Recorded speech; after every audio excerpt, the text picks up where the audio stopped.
think the danger of AI is much greater than the danger of nuclear warheads by a lot. Mark my words, AI is far more dangerous than nukes. I try to convince people to slow down AI, to regulate AI. This was futile. I tried for years. The biggest issue I see with so-called AI experts is that they think they know more than they do. And they think they're smarter than they actually are. This tends to plague smart people. They define themselves by their intelligence, and they don't like the idea that a machine can be way smarter than them, so they discount the idea, which is fundamentally flawed. That's the wishful thinking situation. I'm really very close to the cutting edge in AI, and it scares the hell out of me.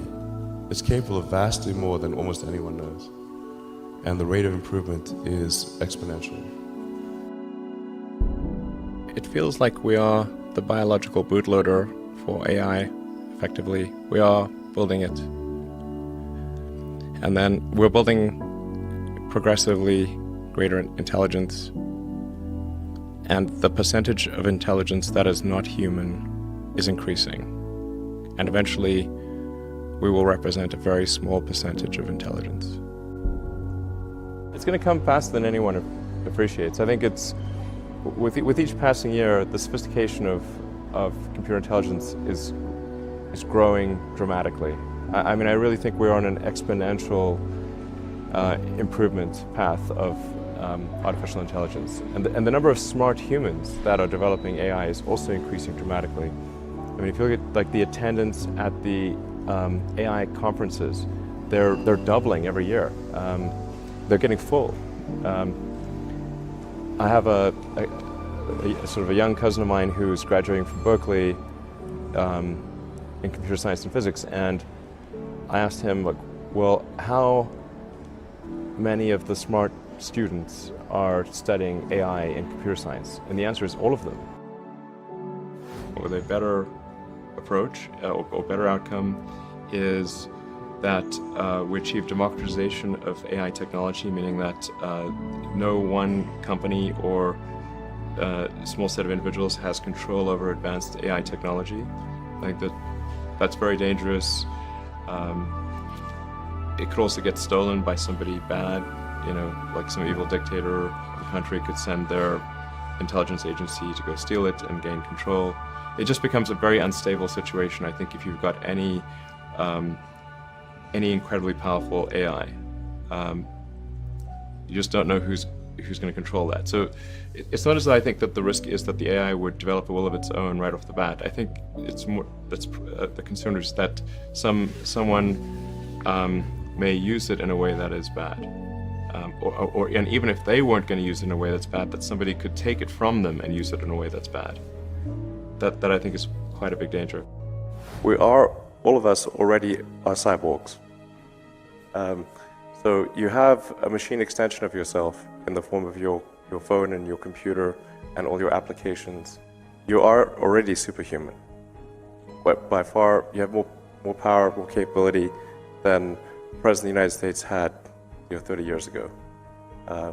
If you have an internet link, you have an oracle of wisdom. You can communicate to millions of people. You can communicate to the rest of Earth instantly.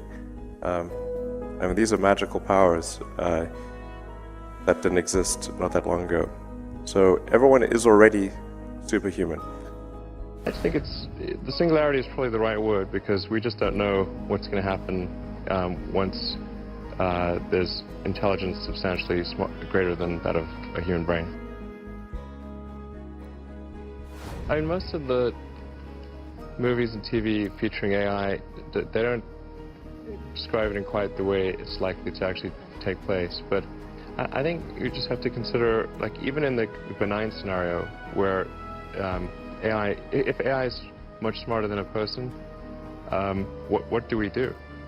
Yeah. What job do we have? I have to say that when something is a danger to the public, then there needs to be some government agency, like regulators.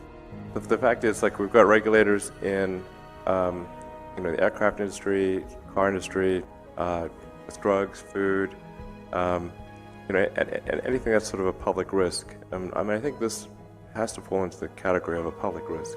Usually there'll be some new technology. It will cause damage or death. There will be an outcry. There will be an investigation. Years will pass. There will be some sort of insight committee. There will be rulemaking.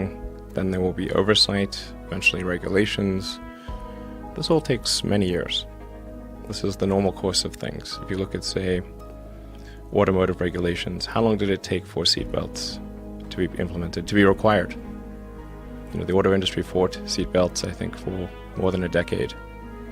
Successfully fought any regulations on seatbelts, even though the numbers were extremely obvious. If you had a seatbelt on, you would be far less likely to die or be seriously injured. It was unequivocal. And the industry fought this for years, successfully.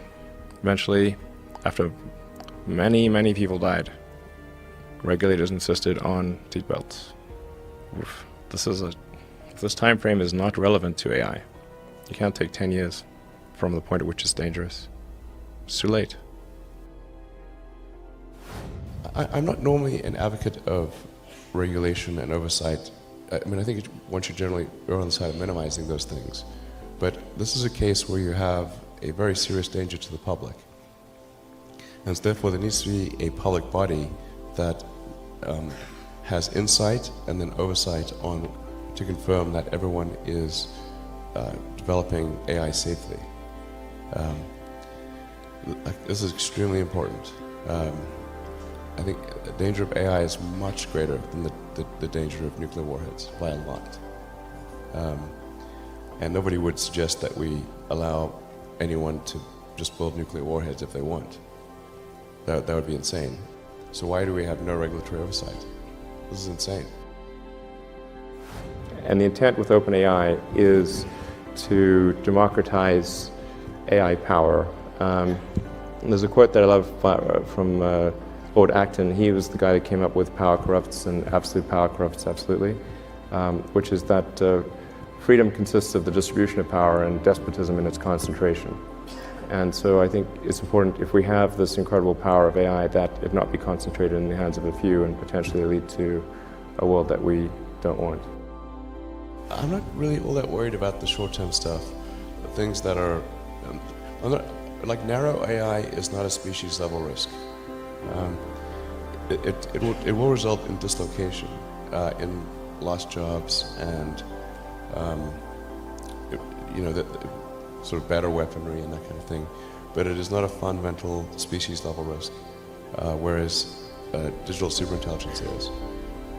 So it's really all about laying the groundwork to make sure that if humanity collectively decides that creating digital superintelligence is the right move, then we should do so very, very carefully. Very, very carefully. We're rapidly headed towards digital superintelligence that far exceeds any human. I think it's very obvious.